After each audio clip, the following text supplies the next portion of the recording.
And welcome back to the Verified Passport Rules podcast.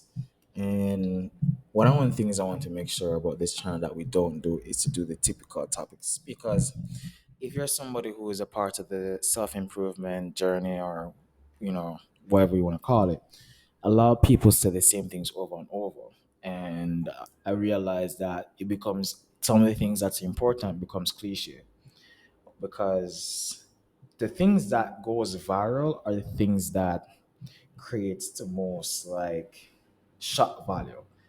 And I think a lot of people are tired of shock value because shock value does not necessarily means growth. Just because something has shock value doesn't mean it's good. It can be shock value and be negative.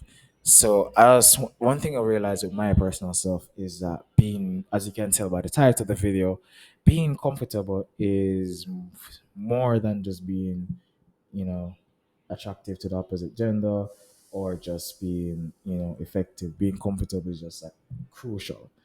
And for me, I find that being comfortable benefits me a lot. I'm just here to share a couple points on it real quick.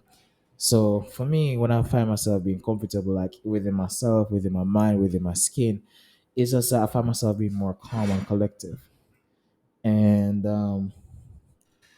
for me, being calm and collective is really important. For me, when I'm being more calm, collective versus not being comfortable, is I see more, I observe more, I process more, and like thinking process become clearer, thinking process become easier, and more, less cloud. The more comfortable you are, is just like the less cloud and less uncertainty. And even if there's uncertainty, you're just like, it is what it is, but with a smile on your face.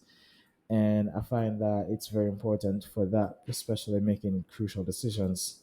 So I find that just being comfortable makes you a more efficient and effective thinker and problem solver. And you see more, you process more, and you have better fluidity,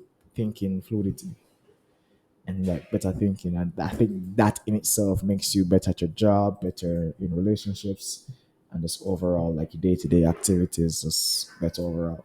For example, for me, it's always the uncertainty that makes me anxiety, like have anxiety and stuff. So having like being comfortable, and for me, what that means, because it's that's a very broad topic. Being comfortable is just like I choose to be like happy despite what's going on. I choose to be okay with what I have and who I am in every situation. So doing that gives me also confidence. Being comfortable with yourself also gives you confidence because you don't really care what you don't have. And I think the lack of confidence in some people is they're so concerned what they don't have, they overlook what they do have. So, for example, I know I'm not the most charming person. I know I'm not the most articulated person. I get that, but I don't really need that. You know what I'm saying? Just because somebody's bar is higher than mine doesn't make my bar short. Just because someone is stronger than me doesn't make me weak. Just because somebody has a clearer speech or better, voice patterns or speech patterns than me doesn't make mine any worse. Something being better does not make this thing worse. So when I realize to be more comfortable with that, it just makes me, more grateful, and I don't care about the failures. Our failures doesn't really affect me that much. You know what I'm saying? So that's benefit me a lot because it gives me more confidence. And I think confidence is very tricky. Confidence is very tricky. But I definitely, for myself, I experience being more comfortable allows me to be more confident. Um, and it's like you're more okay with failure. Yes, I did what I can, proud of what I did, life goes on. And also for me, not just that as well, being more confident, being more comfortable with myself. It's the if the, all right, say for you go into a situation 10 things can happen, but out of those 10 things that can happen, is one that can happen. It's always one that can happen, right? In a certain time frame, one thing can happen. So that one thing that happened doesn't bother people. What I've realized, and especially for me, it's the possibility that the nine other things that can happen. So it's the what can happen versus what actually happened that bothers me more. So if you're nervous about a meeting, you're nervous about talk to somebody, nervous about a text, nervous about simple things. It's not actually it itself you're nervous about, is what can happen is what makes people nervous. And I find that for myself being more comfortable, it's just like even if the nine other things happen, a daughter can, and if that's not enough, that's how it goes. It's just if it happens, it happens kind of mentality. And I think when people say that, it's usually in a negative notation, because the whole like viral thing about it is what it is. Yeah, it's something similar like that. That's also a form of being comfortable. But I want to be comfortable in like an end result is happy and just positive. That's just my thing. Um, Also in my notes here, being more comfortable is like people want to be around you more. For what I've realized when you be more comfortable with yourself, and that's also if people who are comfortable with themselves have less anxiety. That has to be a correlation. And I used to struggle with anxiety. Not I still have it from one or two times, but I don't have it as much as before. And I realized that is on like an all-time high. So for me personally, it's definitely help with that. Definitely help with that. And I think being comfortable is not an overnight thing. It takes a process, and it's something I want to practice more and more. But the little that I have, it helps benefit me a lot in life. And also, you have more control and awareness, because like people, for me, the people interact with who love to control or like to have control, it's always they're so focused on outward, they don't focus on inward. But the more comfortable I am, it's less the unknown controls me or have power over me. For example, a lot of people do things to avoid negative things. People stay a certain way to avoid other people from passing their boundaries, to avoid disrespect, to avoid all these bad stuff. Versus when you're comfortable, you're just like, I'm gonna do this, I'm gonna be myself, I'm gonna do this.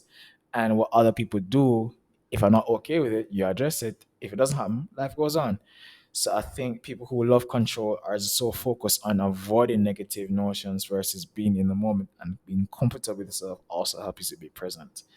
So I think like the whole red pill journey, or the like, those cliche stuff online, the dating tips, those cringy, just be comfortable with yourself. That's like the first thing. Just be comfortable with yourself. Yourself comes first. I think what helps somebody else, like those like regimen tips work for them, just be comfortable with yourself. I think being comfortable is like step one. Honest and comfortable, and you can never go wrong. But I think I want to make this topic like a series, just like the previous topics, because I think this is a very broad topic. Because also I'm on the journey myself. I'm not like the best person to talk about this, but I'm talking from my experience, and like the first step or the first two steps I've taken. I think it's important, like worth sharing. So I have a lot more steps to take. So within those steps I take, I guess I just share my experience and give like real life experiences. Because for example, one of the experiences I had, I remember I was in school, and like I used to go to this like all boy high school, and it was always like I have to go to school. I don't want to go to school because of what can happen, not what actually happened. I used to be bullied. I used to be teased a lot, and then I used to hate it because like I expected it. But everything I looking back now, if I was just more comfortable with myself, yeah, I'm not the fastest. Yes, I can't play football. Yes, I can't do those things that other guys do. But at the end of the day, I'm me. So, and I find that as I went on in life, that being me it's really awesome, because what's more important than having the ability to play football, having more, is just being happy. I think being happy is ability that anybody can have, and I think being happy is more valuable than having a lot of those skills and being popular. Like I think being happy, and I think being happy is just really valuable. And I think being comfortable with yourself also contributes to you being happy. So once you can do that, and then also nobody can take that from you, right? You want to work on things. If you want to be like on a journey or doing that self improvement stuff for yourself, and I think you should start with things that people can't take from you, right? That nobody can take from you. If you work on money, and if you want to kill yourself for money, you have $1 million in the bank, you can get scammed, or the government can take that from you. So if you earn like $10 million in the next 2 years or whatever, and the government takes that from you through a lawsuit or something like that. Whereas that 10 years or 4 years, so if you are genuinely happy with yourself, the government can't take that. No partner can take that. No failure can take that. I think the things you work on yourself, like mentally, like get to know who yourself and get to be honest with yourself and get to be accessible for yourself. I wish I did in back in my younger days. I think I'll be much better place now versus giving me $1 million, you know, 5 years ago. Both of them would definitely help me out. But as it pertains to the long term effect, I think being comfortable and genuinely happy with myself will lead me to other things like getting $1 million or being better at a certain skill, being better at public speaking, better speech patterns and stuff like that. I think being comfortable will give me the confidence to do that. Versus $1 million, if you give a arrogant, selfish, lazy person with bad habits and stuff like that, like someone who's ignorant, if you give them $1 million, there's still all those bad things. There's still all those bad things, and I think making them like giving them money would just make it worse because they'll be more arrogant because their voice will be louder, the things they get is louder, the things that money just makes you more than what you already are. It doesn't change you. So if somebody is charitable before they got money, they'll be more charitable after they get money. If you're, you know, confident and a genuine happy person before money, you'll be more, after money. But I think if you're lazy and lazy and not intelligent and poor speech habits and stuff like that. If you have those bad habits before money and you get the money, I think that just magnifies. So before like the money and everything, I think you should just work on yourself, like whether it's discipline or being comfortable with yourself or whatever. Like, I think those things are more important than like the like monetary values and the physical stuff. So that I've actually learned after all these years, and I wish I'd worked on those stuff because people can't see it unless things happen. I guess like people can't see the confidence unless something happens. But they can see money. People can see money from afar. People can see money from afar. So that's why it's more flashy, it's more noticeable. So people focus on that first. But although that even though money is important, I think being who you are is what you have till you die. Like money is not going to always be there. Even if you have even if you have money, what's closest to you is yourself. Like you're closer to yourself than money will ever be. Like you can't put money in your system. So yourself have to be more important than money, just in the long run. So, and I do think that a better person means a better life with or without money. So it just makes sense to just focus on being comfortable with yourself, like, and just be honest with yourself. And I think that's the first step. Also, I want to make this a series because I do believe this is a broad topic, and I want to, continue my own life journey. And as I grow and as I learn on my own journey, I just come on the platform and share it. So hopefully, it can help somebody else. So that's particularly my, even if it helps one person, that's amazing because I wish I got help when I was, like in my young teens and stuff like that. So, yes. So stay tuned for more information. I think this is like a very important. So I would definitely be talking about this topic more. So if you like the video, please subscribe, like.